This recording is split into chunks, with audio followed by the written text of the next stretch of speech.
হয়েছে আর কাউকে লাভ নয় এই বৈষম্য বলে সঠিক আছে তুমি আর আমরা করে স্বর্ণ বলো কি বাড়িতে যদি থেকো না একটিবার যাও সেই লোহাস ঘরে তোমার আমার তোমার দুর্লভ লক্ষ্মী দর্কের পদ্মার নাম যাকে দংশন করেছে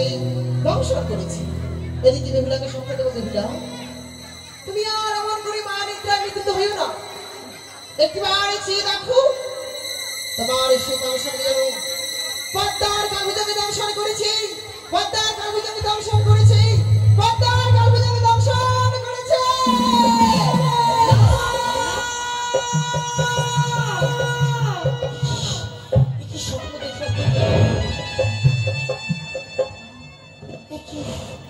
বদ্ধ বাসরঘরের অন্ধকার হয়েছে আজ আমি কি স্বপ্ন দেখলাম দুনয়নে কে যে আমাকে বলে গেল অমন ভাবে ঘুমিয়ে থাকিস তুই আজকে আমার স্বামীকে কে যেন আমার কাছ থেকে অনেক দূরে নিয়ে চলে যায় ঠাকুর আজ আমি কি স্বপ্ন দর্শন করলাম যে পঞ্চমটি বাতি আমি জ্বালিয়েছি সেই পঞ্চমটি বাতি যেন আমার নিভে গিয়েছে আর যদি সেই বাতিখানা আমি না জ্বালাই তাহলে আমি আর স্বামীকে আমি খুঁজে পাবো বিলম্ব নয় আজ আমি পঞ্চমটি বাতি আবার এই বদ্ধ বাসর ঘরে আজ আমি জ্বালাবো নিভিল বাসরের বাতি নির্মল বাতাসে বাতি জ্বলিয়া জ্বলিয়া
কিসের কারণে বারবার যেন মাথা আমার মেরে যাই বাবা তাই আমি দ্বিতীয়বার মা মনসার নাম স্মরণ করে এই বাতিখানা আমি বদ্ধ বাসন ঘরে যাবো আর এই দ্বিতীয়বার যাই বাতি মনসার নামে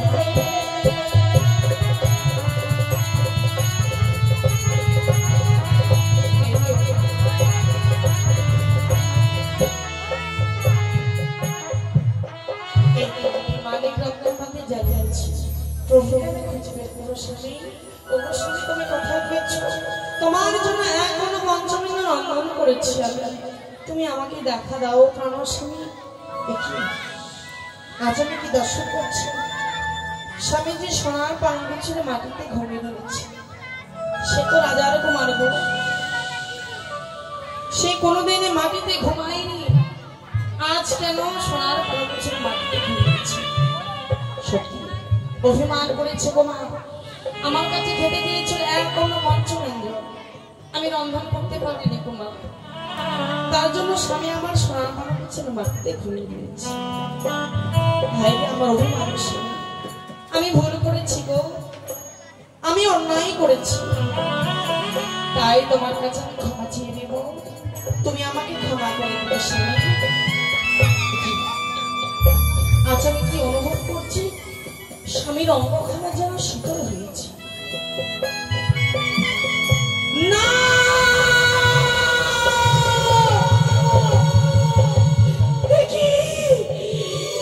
দেখছি আমি স্বামীর মা পদকে আঘাত করে গিয়েছে, রক্তের ধারা বয়ে যায় বন্ধ বাসার মনে। তোমার কি হয়েছে স্বামী? ওগো তোমার রক্তের ধারা কেন বয়ে যায় বন্ধ বাসার ঘরে, তুমি বলো।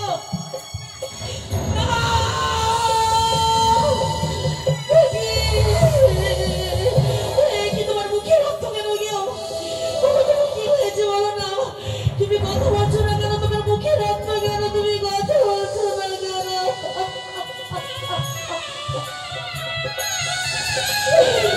স্বামী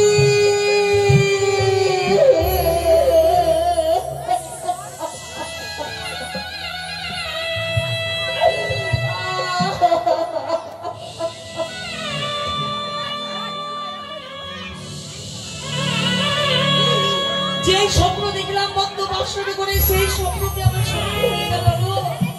ফ্যানটা একটু এ দিয়ে ঘুরে দিবা তো। তুমি কি সত্যি সত্যি তুমি আমাকে ছেড়ে চলে গেলে?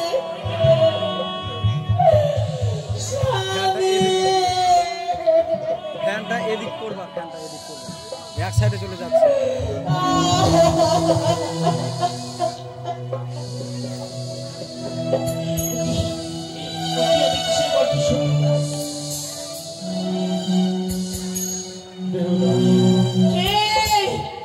এই বন্ধ বাসর ঘরে কে রয়েছে? তুমি একটিবারে দেখা দাও। আমি হচ্ছি কালিয়া নাগিনী। কালিয়া নাগিনী? কোথায় তুমি? কোথায় কালিয়া নাগিনী? তুমি বেরিয়ে এসো। এক কোণে রয়েছে না, এই দিকে তাকিয়ে দেখো না, আমাকে দেখতে পাবে না। কোথায়? কোথায়? না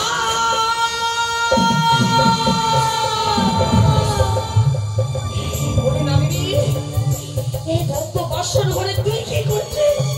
বেহুলা, এই বাসর ঘরে প্রবেশ করে আমি যে তোমার চরম ক্ষতি করেছি না। এই বদ্ধ বাসর ঘরে তুমি আমার চরম ক্ষতি করেছো। সত্যি মা সত্যি। বলো, এমন কি তুমি আমার চরম ক্ষতি করেছো? বেহুলা, এই বাসর ঘরে প্রবেশ করে আমি যে তোমার স্বামীকে ধ্বংসন করেছি মা। না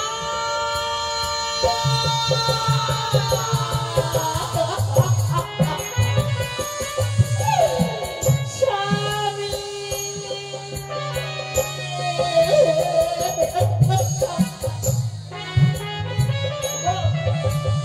আমি নাগরিক কথায় বিশ্বাস করি না। তুমি একটিবারে বেহুলা বলে কথা বলো, তুমি কেন কথা বলছো না?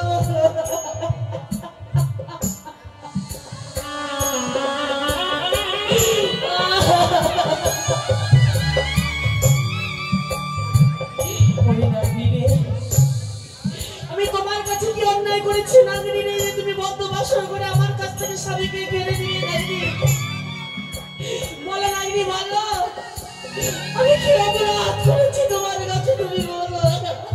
বেহুলা, তুমি কোনো অপরাধ করেনি মা, কিন্তু জানো মা, আমি যে মাতৃ আদেশ শুধু পালন করেছি মা।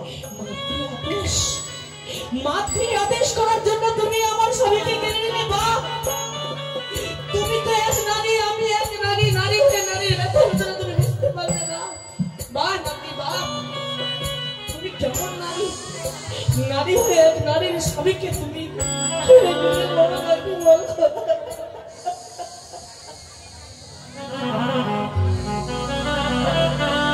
তুই বড় নিষ্ঠুরী, তুই বড় নিদরদী, তোমার মনে কোনো দয়া মায়া কিছুই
তোমার স্বামীকে কথা দিয়েছিলাম যতক্ষণ পর্যন্ত তুমি জাগ্রত না হবে এই বাসা ঘর পরিত্যাগ করে যাবো না।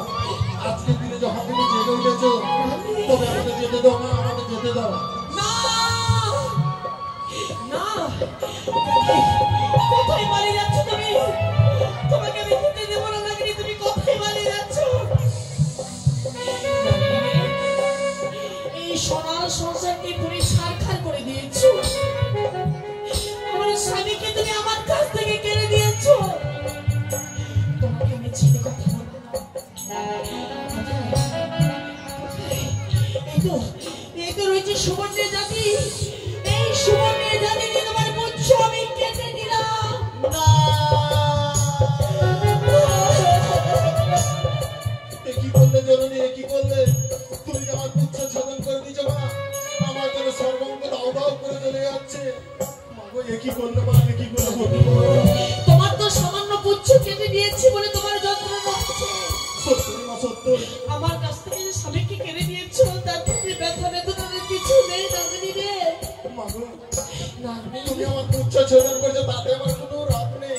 কিন্তু জানো মা, জানো এই যে তুমি যে আমার তুচ্ছ ছেদন করেছো, আমি যদি সর্পকুলে যাই, কেউ কিন্তু আমাকে সর্পকুলে ঠাই দিবে না। বলবে ওরে ওরে নাগিনী, তোর তুচ্ছ ছেদন হয়েছে, তোর সর্পকুলে কোনো ঠাই নেই। তখন যে আমার মৃত্যু ছাড়া কোনো গতি নেই মা। তোমাকে অভিষেক করলাম। পৃথিবীর বুকে যে মানবকে তুমি অজ্ঞাত করবে, সঙ্গে সঙ্গে তোমার পুচ্ছ খরচ করবে। তোমার পুচ্ছ কানা থাকবে নাগনি। আর দেব সময় তুমি সাক্ষী হয়ে, আমার স্বামী হয়ে তুমি দেব সভা মাঝারে সাক্ষী দিবে না। বেশ না বেশ, আজকে দিনে প্রতিজ্ঞা করছি মা, যখন তুমি ডাকবে এই কালিয়া নাগিনীকে তুমি সবসময় পাশে পাবে মা। স্বামী,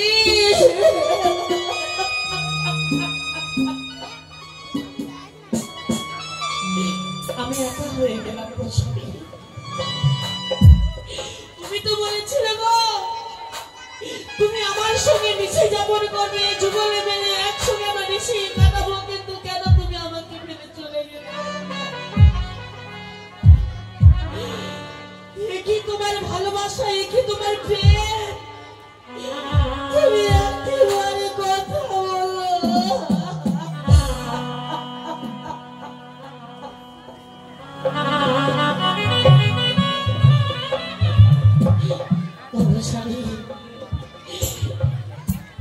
পরকে আপন করে, আপনকে পর করে তোমার কাছে এসেছি শুধুমাত্র নারীত্ব জীবনকে ধন্য করার জন্য। কিন্তু এসে কি পেলাম গো বর্তমান স্বর্গরে? এই কলঙ্কের মধ্যে যে আমাকে সারা জীবন বয়ে বেড়াতে হবে, বলো না গো?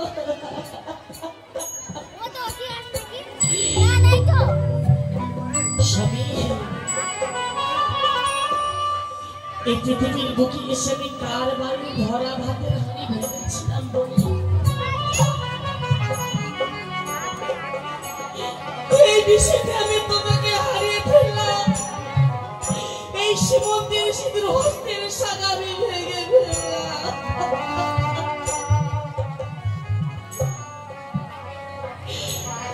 ওই আমার সঙ্গ সিঁদুর আমার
মালা তোমাকে অতি সুন্দর লাগবে, তোমাকে খুব সুন্দর মানাবে। দেখো আজ আমি তোমার জন্য মালা পরিধান করেছি। ওমা, তুমি চেয়ে দেখো না এই মালা আমি কার জন্য পরিধান করবো বলো না গো। নারীরা যে স্বামীদের জন্য অলঙ্কার পরিধান করে গো মা, স্বামী তো আমার মরে গিয়েছে, আমি কার জন্য মালা পরিধান করবো গো মা। এই মালা আমি রাখবো না, এই মালা ভক্ত বাক্সে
কি করে স্থির হয়ে থাকবো?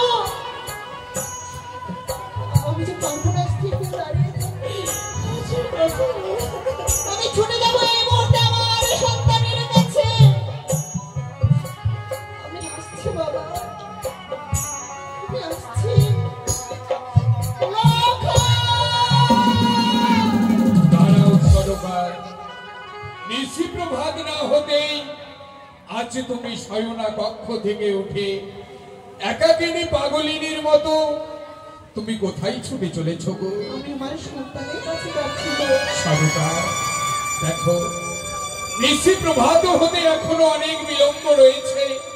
তাছাড়া আমি বৌমাকে কথা দিয়ে এসেছি, চলো তুমি শয়না কক্ষে করবে বিশ্রাম। আজ আমি এক দুঃস্বপ্ন দেখার পরে নিজেকে আর স্থির করে আমি রাখতে পারলাম না। আমি যে আমার সন্তানের কাছে যাবো স্বামী, সরকার তুমি আমায় নিষেধ করো না। তুমি কি পাগলিনী হয়ে গেছো গো? তুমি আজ পাগলিনী হয়ে গেছো। আজ না তাদের মধুময় ফুলসজ্জারে রাত্রি, তাছাড়া হচ্ছে আমরা জন্মদাতা মাতা পিতা। কি করে আজকের দিনে মাতা পিতা হয়ে ওই বাসর ঘরে আমরা এগিয়ে যাই তুমি বলতে পারো সরকার? কিন্তু স্বামী, আমি যে স্বপ্ন দেখলাম সেই স্বপ্ন দেখার পরে আমার মনে কেন কিছুতেই আর স্থির হয়ে থাকতে পারছে না গো। সরকার স্বামী, স্বপ্ন দেখেছো? এমন কি স্বপ্ন দেখেছো সরকার? এমন কি স্বপ্ন দেখে তুমি এমন ভাবে ছুটে চলেছ? তুমি একটিবার প্রকাশ করে বলে তো সরকার। কে যেন আমায় অদূর হইতে ভুলে গেল ওরে স্বামীটা। একটিবার ছুটে যান ওরে সন্তানের কাছে। তুমি সন্তানকে দংশন করেছো ওই পদ্মার কাল গুজবকে। সরকার সে তোমার ভুল ধারণা গো, সে তোমার ভুল ধারণা। স্বপ্ন আসি আবার চলে যায়, স্বপ্ন কোনোদিন বাস্তবে পরিণত হয় না। তাছাড়া লক্ষ লক্ষ টাকা বিনিময় করে হেতালে ভরা সাঁওতালি শিকড়ে নির্মাণ করেছে নিশ্চিদ্র লৌহ বাসর ঘর। একটি মাত্র নিশিতে তাদের কোনো বিপদে আসতে পারে না গো। চলো তুমি শয়না কক্ষে করবে। আমি লোকমুখে যে শুনেছি ভোরবেলা যদি কেউ কোনো স্বপ্ন দেখে সেই স্বপ্ন নাকি সত্যি হয়। হয়তো তুমি যদি রাজপ্রাসাদে ফিরে যেতে চাও তুমি চাও, কিন্তু তুমি আমায় নিষেধ করো না স্বামী। আমি একাই আমার সন্তানের কাছে যেতে পারবো। সরকার সরকার জানি গো, আমি জানি তুমি সন্তান হারা জননী, সন্তানকে ছেড়ে কোনোদিন থাকনি বলে সন্তানের জন্য তোমার মন বিচলিত হয়ে গেছে। নিয়ে যাব গো, নিয়ে যাব আমি তোমাকে এই মুহূর্তে সেই লৌহ বাসর ঘরে। কিন্তু বলতে পারো গো, আজকের দিনে আমরা মাতা পিতা হয়ে কি করে ওই বাসর ঘরে আমরা এগিয়ে যাব? কিন্তু স্বামী, তুমি যদি সত্যি আমায় নিয়ে চলো ওই বাসর ঘরে, তবে বাসর ঘরের বাইরে হইতে আমার লখাইয়ের মুখে মা ডাক শুনি আমি তোমার সাথে আমার রাজপ্রাসাদে ফিরে আসবো গো। বেশ সরোকা, নিয়ে যাব গো, নিয়ে যাব আমি এই মুহূর্তে তোমাকে সেই লৌহ বাসর ঘরে। এসো সরোকা, এসো, এই মুহূর্তে তুমি আমার পিছু পিছু এসো।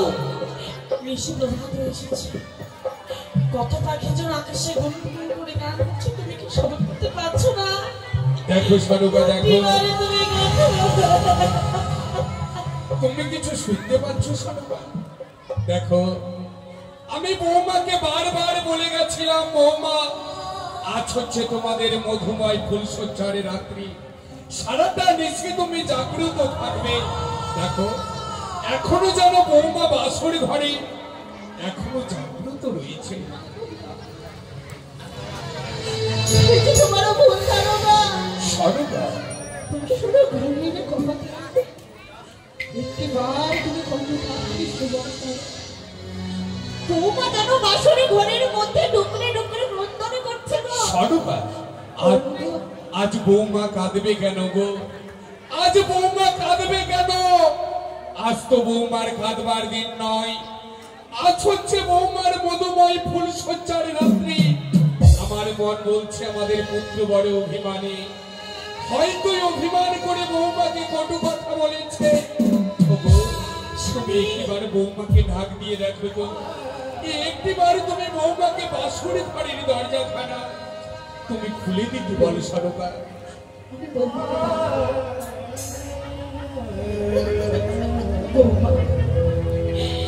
বৌমা, বলি বৌমা, কে মায়ের কথা শ্রবণ করছি?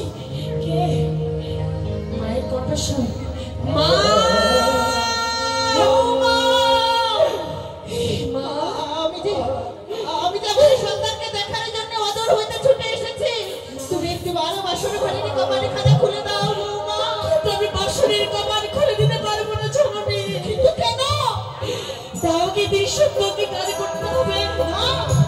বলছি আমি বাসরের কপাল খুলে দিতে পারবো না।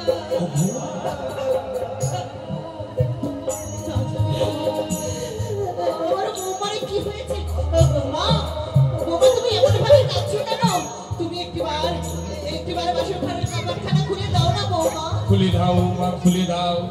দেখো, কিছুক্ষণের মধ্যে পূর্ব দিকে সূর্য উদিত হবে, তাই তো নিশি প্রভাত হওয়ার পূর্বেই এই বাসর ঘরে আমরা ছুটে এসেছি বাবা, শুধু তোমাদের মুখ দর্শন করব বলে। আপনাকে সত্য অঙ্গীকার করতে হবে বাবা, নচেত আমি বাসরের কপাল খুলে দিতে পারবো না জননী। শুনবে গো কিন্তু স্বামী, সরোকা, আজ বৌমা তোমায় সত্যি করে আপত্তি করতে চাচ্ছে। কিন্তু কেন? আমি তো কিছুই বুঝতে পারছি না। ওগো স্বামী, আজ তুমি যদি বৌমার সাথে যে সত্য অঙ্গীকারে আবদ্ধ হও, তাতে যদি একটিবারের জন্য আমার লখাইকে আমার নয়নে দর্শন করতে পারি, আজ তাতে তো কোনো ক্ষতি নেই। ওগো, তুমি চলো না তোমার, তুমি অপেক্ষা করো, একটিবারে তুমি বৌমার সাথে যে সত্য অঙ্গীকারে আবদ্ধ হও। তুমি অপেক্ষা করো, তুমি অমন ভাবে অধৈর্য হয়ে পড়ো না। আমি বৌমার সঙ্গে কথা বলছি। বৌমা, বাবা, আজকের দিনে যখন তুমি নিজ মুখে কথা বলতে পারলে, বাবা, এই বদ্ধ বাসরে ঘরে দাঁড়িয়ে তোমায় কথা দিচ্ছি, বাবা, আমি যে তোমার সঙ্গে সত্যই আবদ্ধ হব। বেশ বাবা, বেশ। এক সত্য, দুই সত্য, সত্য দিনবা। এক সত্য, দুই সত্য, সত্য দিনবার।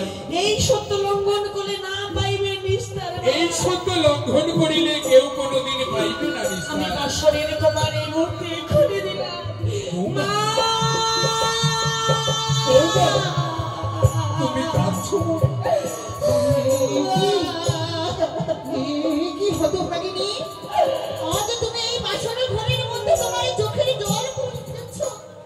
তবে কি তুমি জানো না, তবে কি তুমি জানো না, এইভাবে যদি তুমি বাসনের ঘরের মধ্যে তোমার অশ্রুধারা বয়ে ফেলো, তবে যে তোমার স্বামীর অকল্যাণ হবে। তবে এমনই কি হয়েছে বৌমা, তুমি এই বাসর ঘরের মধ্যে চোখের জল ফেলছো? আমার লখায় তোমায় কোনো কিছু বলেছে নিশ্চয়? মা, আপনাদের বংশগতিকে আমি রক্ষা করতে পারলাম না। এই পদ্ম বাসন করে আপনারা রেখে গেছেন দুইটি পাখি। একটি পাখি যে কখন খাঁচা ছেড়ে উড়ে চলে গিয়েছে, সেই পাখি আর কোনদিনই ফিরে আসবে না। মা, তুমি কি বলছো? তোমার মুখের ভাষা তো আমি কিছুই বুঝতে পারছি না। দেখুন আপনার সন্তান কেমন নিরভাবে রয়েছে, আমাকে বেহুলা বলে ডাক দিচ্ছে না, আমার সাথে কথা বলছে না। ও, এই কথা। দেখো আর আমার সন্তানে তোমার বেহুলা বলে ডাক দিচ্ছে না বলে তুমি এইভাবে ক্রন্দন করছো। কিন্তু তোমায় কেন বেহুলা বলে ডাক দিচ্ছে না জানো না? তো আমাকে ছাড়া কখনো থাকেনি তো, তাই সারাটি নিশি যাপন করেছে আমাকে ছাড়া।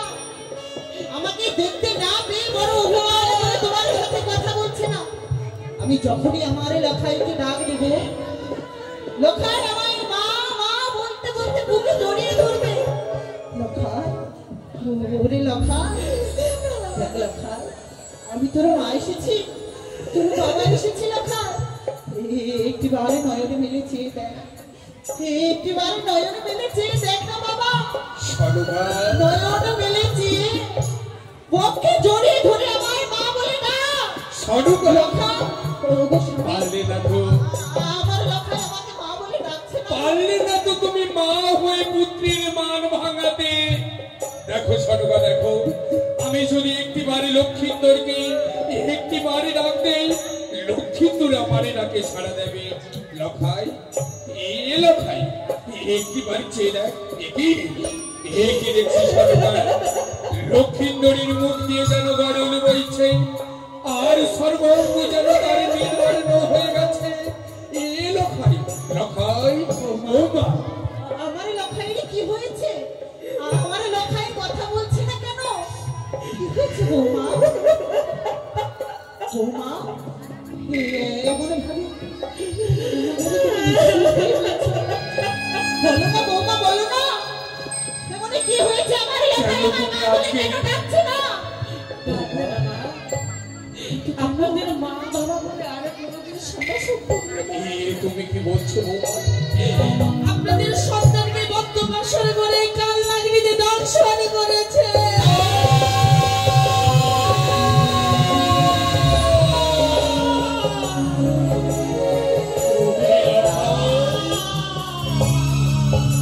একটিবার নয়ন মেলেছি না,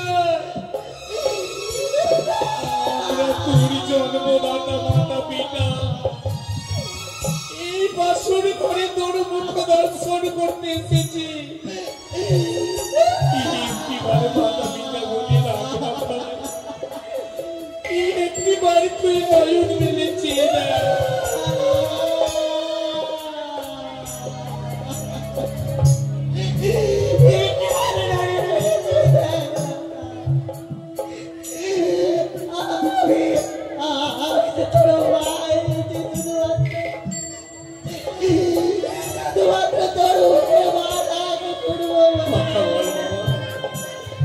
একটিবারে নয়ন মেলেছে না, তোর গর্ভধারিণী জননী এসেছে, তোর জন্মদাতা পিতা এসেছে।